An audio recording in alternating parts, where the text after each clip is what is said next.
Hello, today we've got a tricky checkmate from 1878. Black just has the king surrounded by its remaining three pawns.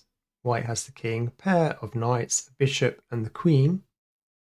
It's White's turn. Can you see the checkmate in two?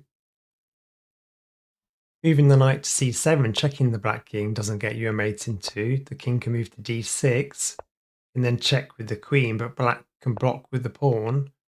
And then you can mate in three, but not two with the queen. It's still only a mate in three if you move the knight to d6, even though the knights aren't protecting each other, because after the king takes the knight, you can just move in with the queen in the same way for just a mate in three. Moving the bishop to c2 is only a mate in three, unless black takes the knight, in which case you can checkmate in two with the queen. But black can instead advance the d pawn. You can then check with the queen, but the king has an escape square, and then you can finally checkmate with the bishop. Moving the king to c5 is quite a nice checkmate in three. Black can only save the mate in two by advancing the d pawn. After the king moves to c6, if black advances the e pawn, you can mate by taking it with the queen.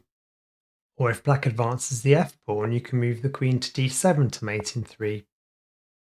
Okay, let's have a look at the solution to this one, so pause the video if you need some more time.